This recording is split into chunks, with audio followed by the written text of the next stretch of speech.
欢迎收看老挝新闻，今天是2026年1月8日星期四，佛历2月下初五，万象晴，12到26摄氏度。今天的主要内容有最新外汇报价、股市收盘行情、黄金市场报价、万象燃油价格以及老挝时事要闻。首先来关注外汇，根据老挝外贸银行最新公布的今日外汇价格，美元的银行买入价为21394基普。较上一个交易日上涨2基普，涨幅 0.01%。泰铢的银行买入价为 682.98 基普，较上一个交易日下跌 3.22 基普，跌幅 0.47%。人民币的银行买入价为 3048 基普，较上一个交易日下跌5基普，跌幅 0.16%。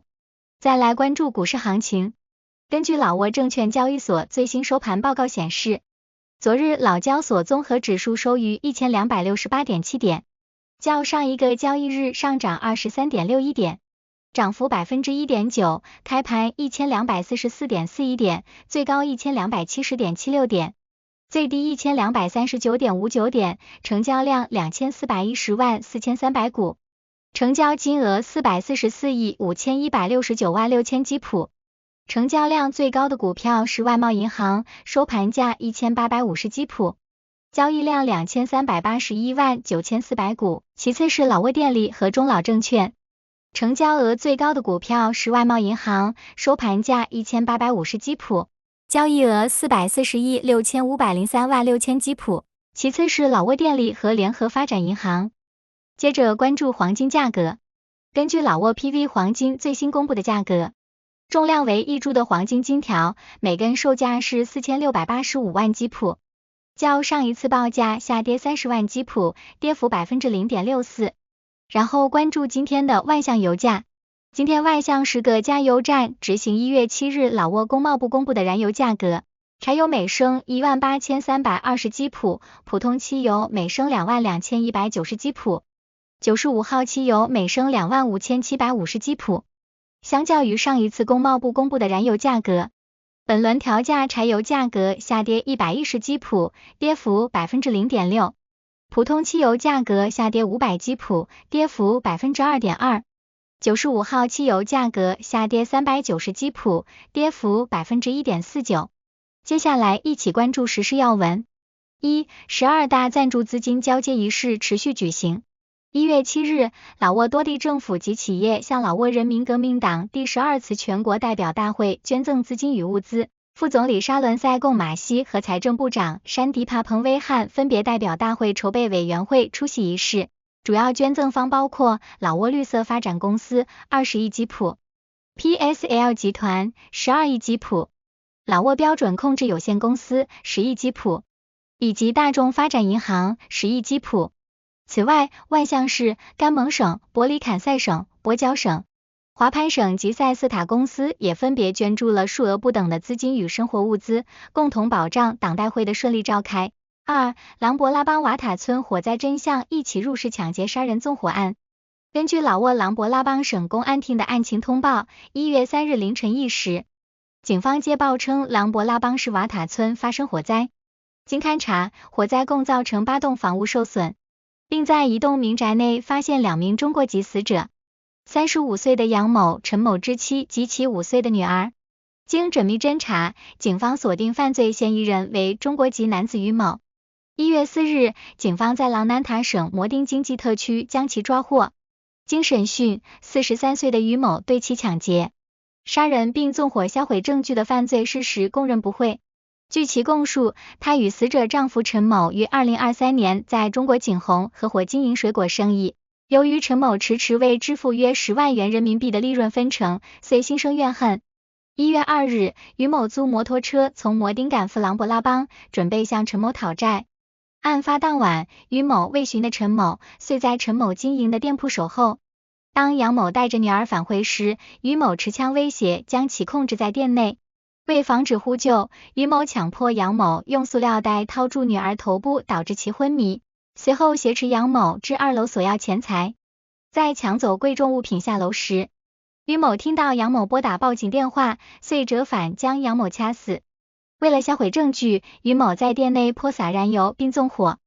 随后驾车逃离现场，沿途丢弃了死者手机和作案枪支。琅勃拉邦省公安厅表示，于某的行为已触犯老挝刑法，涉及抢劫罪、故意杀人罪及破坏证据罪。该行为极其残暴，严重破坏社会秩序。目前，警方正进一步完善证据链，将依法对其提起公诉。3. 12大代表团视察塞瑟塔综合开发区。1月7日，12大代表团视察了万象市塞瑟塔综合开发区。万象市副市长普旺安坎绍及开发区负责人陪同并汇报工作。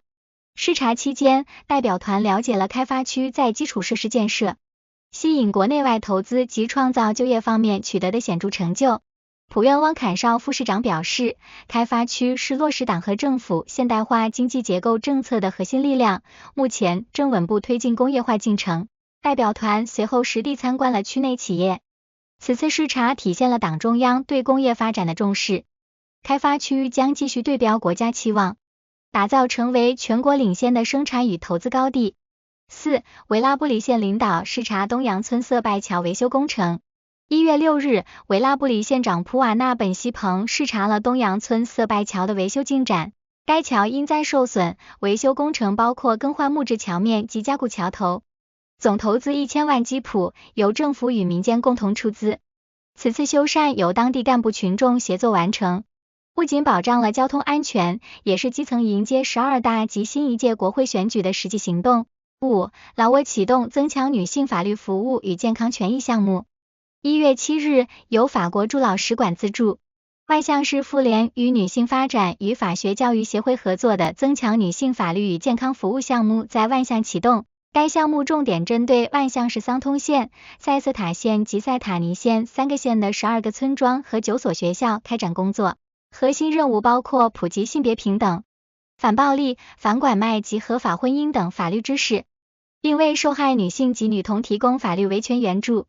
项目旨在通过政府与社会组织的协同，提升老挝女性的法律意识，确保其能有效通过法律途径维护自身健康与人身权利。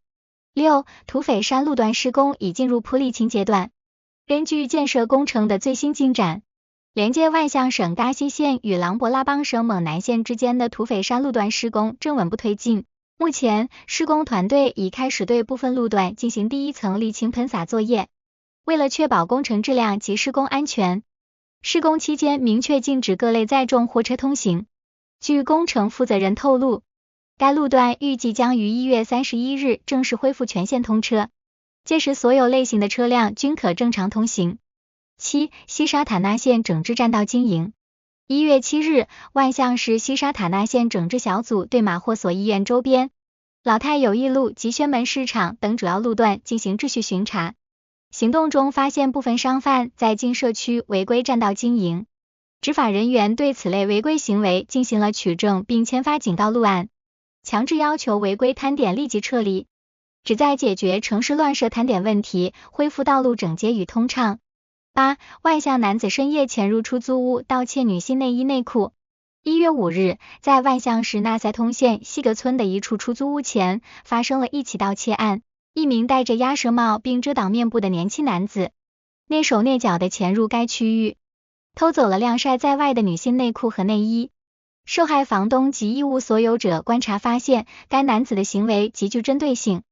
现场晾晒的衣物种类繁多，但该男子专门挑选女性内衣和内裤下手，因此推测其可能患有某种特殊心理癖好。目前，相关监控录像已记录下其作案过程。知情者可向警方提供线索，以便尽早将其抓获。以上就是今天的老挝新闻，欢迎点赞、评论和订阅，我们明天见。